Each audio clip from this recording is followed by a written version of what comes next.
Sa kanyang pagharap sa pagdinig ng Kamara, nagsorry po ang Presidente at CEO ng Cebu Pacific dahil sa mga delayed at canceled flights nito noong holiday season. Pero, itinanggi niyang overbooking ang dahilan ng mga aberya. Saksi si Victoria Tulad.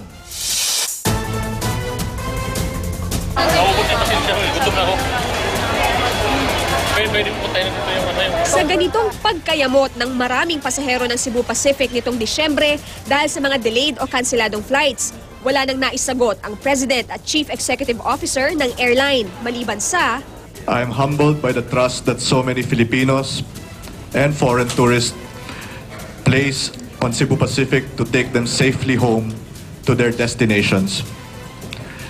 Last Christmas, we let them down. And I'm profoundly sorry that we failed them. Humingi siya ng paumanhin sa pagdinig sa issue ng House Committee on Transportation, lalo't mahigit 50,000 ang mga pasaherong naapektuhan. Na-delay ang maraming flights dahil kulang ang mga tauhan sa mga check-in counter kaya di agad nakapasok ang maraming pasahero. Habang kanselado naman ang ilang flights dahil umano sa lagay ng panahon at aircraft technical issues. Pero ang giniit ni Bayan Muna Representative Nery Colmenares na overbooking o pagbebenta ng tiket na sobra sa kapasidad ng flight, itinanggi ng Cebu Pacific.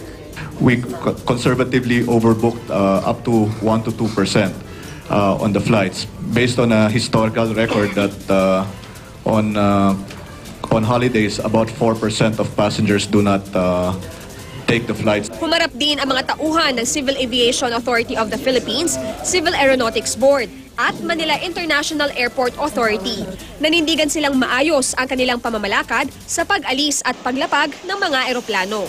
Pinatawan ng Civil Aeronautics Board ang Cebu Pacific ng 52.11 million peso fine noong nakaraang linggo. Pero hindi sa mga naperwisyong pasahero mapupunta ang multa. Sa ilalim ng batas, mapupunta ito sa National Treasury. They can go to the small claims court. They can go to the CAB. But actually, the first recourse is to go to the airlines. Naglabas naman ng resolusyon ang Committee on Transportation na nagsasabing dapat bigyan ng mas maayos na compensation ang mga mapeperwisyong pasahero. Ako si Victoria Tulad, ang inyong saksi.